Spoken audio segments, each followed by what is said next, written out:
জানিয়ে দিব এই মুহূর্তে আমাদের হাতে এসেছে গুরুত্বপূর্ণ আপডেট সংবাদের শিরোনাম। শুরুতেই থাকছে আওয়ামী লীগকে ছাড়া বাংলাদেশে কোনো নির্বাচন নয়। এবারে জানিয়ে দিব ফেব্রুয়ারির শুরুতেই নির্বাচন আয়োজনের প্রস্তুতি চলছে জানালো ডক্টর ইউনূস। আরও জানাবো নিষিদ্ধ ঘোষিত 2 ছাত্রলীগ নেতাসহ গ্রেপ্তার 3। এবারে থাকছে নিক্সনের উস্কানিতে ভাঙায় সহিংসতা বলছে পুলিশ।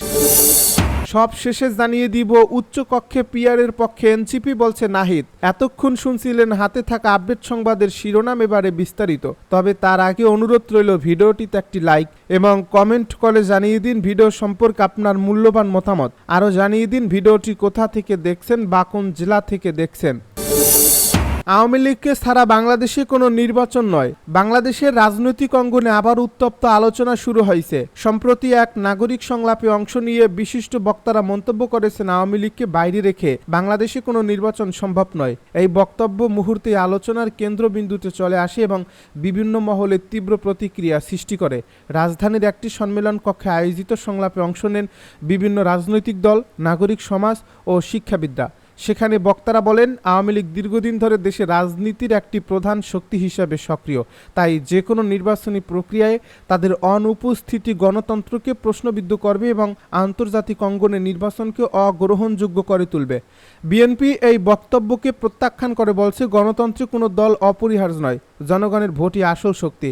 তাদের দাবি, আওয়ামী লীগ অতীতে গণতন্ত্রকে ক্ষতিগ্রস্ত করেছে, তাই জনগণ চায় একটি নতুন অধ্যায়। অন্যদিকে আওয়ামী লীগের শীর্ষ নেতারা সংলাপের বক্তব্যকে স্বাগত জানিয়ে বলেন, বাংলাদেশের মানুষ জানে আওয়ামী লীগ ছাড়া দেশে কোনো বড় রাজনৈতিক সিদ্ধান্ত কার্যকর নয়। ফেব্রুয়ারির শুরুতেই নির্বাচন আয়োজনের প্রস্তুতি চলছে জানালো ডক্টর ইউনূস। অন্তর্বর্তী সরকারের প্রধান উপদেষ্টা ডক্টর মোহাম্মদ ইউনূস বলেছেন, আগামী ফেব্রুয়ারির প্রথমার্ধেই নির্বাচন আয়োজনের প্রস্তুতি চলছে। নির্বাচনকে অবাধ, সুষ্ঠু ও শান্তিপূর্ণ করতে অন্তর্বর্তী সরকার বিভিন্ন পদক্ষেপ নিয়েছে। রাষ্ট্রীয় অতিথি ভবন যমুনায় গত বৃহস্পতিবার নেদারল্যান্ডসের নবনিয়োজিত রাষ্ট্রদূত বরিস ফন বোমেল প্রধান উপদেষ্টার সঙ্গে সৌজন্য সাক্ষাৎ করেন। এ সময় তিনি এসব কথা বলেন। সাক্ষাৎকালে দ্বিপক্ষীয় সম্পর্ক জোরদার, আসন্ন সাধারণ নির্বাচন, বাণিজ্য ও কৃষিখাত এবং চলমান রোহিঙ্গা মানবিক সংকটের বিষয়গুলো বিশেষভাবে আলোচিত হয়। রাষ্ট্রদূত বোমেল বাংলাদেশের গণতান্ত্রিক রূপান্তরের প্রতি নেদারল্যান্ডসের সমর্থন পুনর্ব্যক্ত করেন। প্রধান উপদেষ্টা বলেন, আমাদের মধ্যে অনেক মিল রয়েছে, আমরা একসঙ্গে অনেক কিছু গড়ে তুলতে পারি এবং একে অপরের অভিজ্ঞতা থেকে শিখতে পারি।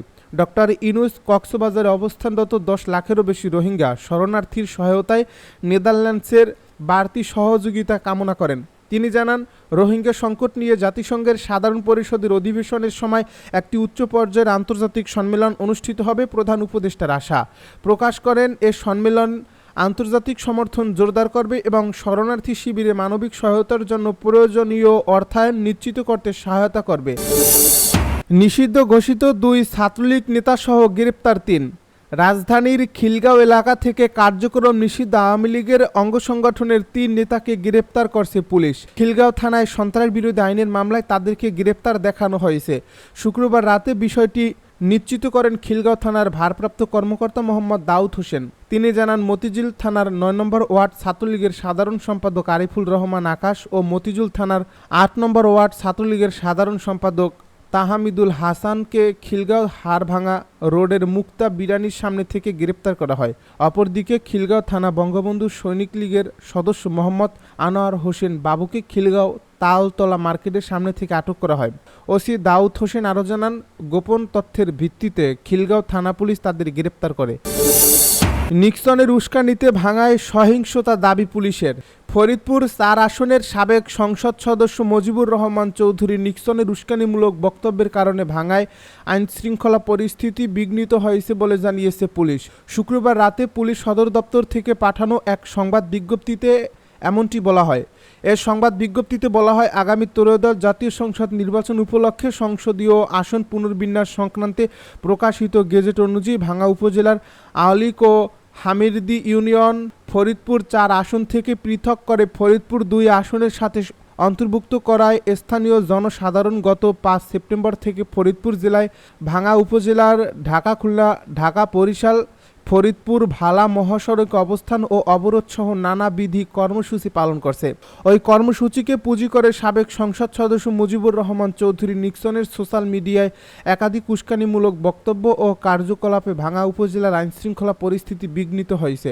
এতে আরও বলা হয়, গত 9 সেপ্টেম্বর সামাজিক যোগাযোগ মাধ্যমে সাবেক সংসদ সদস্য মুজিবুর রহমান চৌধুরী নিক্সন এই আন্দোলনকে সহিংস আন্দোলনে রূপ দেওয়ার লক্ষ্যে ভিডিও বার্তায় বর্তমান অন্তর্বর্তীকালীন সরকার ও বাংলাদেশ নির্বাচন কমিশনকে অবৈধ বলে উল্লেখ করেন।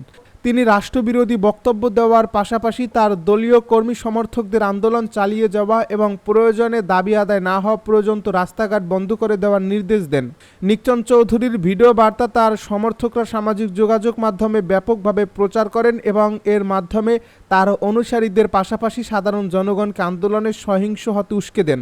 এরই ধারাবাহিকতায় গত 15 সেপ্টেম্বর জনগণের আন্দোলনের অনুপ্রবেশকারী তার অনুগত কর্মী সমর্থকরা ভাঙ্গা থানা, ভাঙ্গা হাইওয়ে থানা, ভাঙ্গা উপজেলা নির্বাহী কর্মকর্তার কার্যালয়, ভাঙ্গা নির্বাচন অফিস ও ভাঙ্গা কৃষি অফিসে ভাঙচুর এবং সরকারি গাড়ি ভাঙচুর ও অগ্নিসংযোগ করে ব্যাপকভাবে সরকারি সম্পত্তির ক্ষতি সাধন করেন।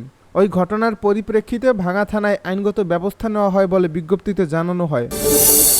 উচ্চকক্ষে পিয়ারের পক্ষে এনসিপি জানালো নাহিদ। 7 দফা দাবিতে জামাত সহ ইসলামী দলগুলোর যুগপৎ আন্দোলনের সঙ্গে জাতীয় নাগরিক পার্টি নেই। তবে দলটির সংসদের উচ্চকক্ষে সংখ্যানুপাতিক প্রতিনিধিত্ব পদ্ধতির পক্ষে বলে জানিয়েছেন এর আহ্বায়ক নাহিদ ইসলাম। শুক্রবার রাজধানীর শাহবাগের শহীদ আবু সাইদ ইন্টারন্যাশনাল কনভেনশন সেন্টারে তৃণমূল নেতাকর্মীদের সঙ্গে বৈঠক শেষে এক ব্রিফিংয়ে তিনি এসব কথা জানান।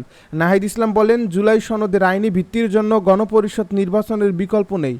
নিম্নকক্ষে নয়, উচ্চকক্ষে পিয়ার চায় জাতীয় নাগরিক পার্টি। তাই জামায়াত ইসলামী সহ যে কয়েকটি দল যুগপৎ আন্দোলন করছে তাদের সঙ্গে আমরা নেই। তিনি আরও বলেন, বড় রাজনৈতিক দলগুলোর সঙ্গে এই মুহূর্তে জোট নয়। এনসিপি স্বতন্ত্র রাজনৈতিক উদ্দেশ্য নিয়ে এগোবে। জুলাই সনদের আইনি ভিত্তির জন্য গণপরিষদের বিকল্প নেই। গণপরিষদ ও জাতীয় নির্বাচন আমরা যেহেতু একসঙ্গে চাচ্ছি, তাই সেই যৌথ নির্বাচনের প্রস্তুতির জন্য আমরা সবাইকে নির্দেশনা দিয়েছি। অক্টোবরের মধ্যে উপজেলা পর্যায়ের আহ্বায়ক কমিটি দিয়ে আবারও মাঠে নামবে এনসিপি। এনসিপির নিবন্ধন সংক্রান্ত প্রশ্নে নাহিদ বলেন, আমরা নিবন্ধন পেতে যাচ্ছি। শাপলা প্রতীক না দেওয়ার পক্ষে কোনো যথাযথ যুক্তি নির্বাচন কমিশন দিতে পারেনি। আমরা আশা করছি শাপলা প্রতীক পাব। এনসিপির সদস্য সচিব আক্তার হোসেন বলেন, জোট ও গণপরিষদের বিষয় নিয়ে আলোচনা হয়েছে। স্থানীয় নেতাকর্মীরা আমাদের বলছেন, আওয়ামী দোসররা এখনও ঘুরে বেড়াচ্ছে, তাই তাদের আইনের আওতায় আনার দাবি জানাচ্ছি।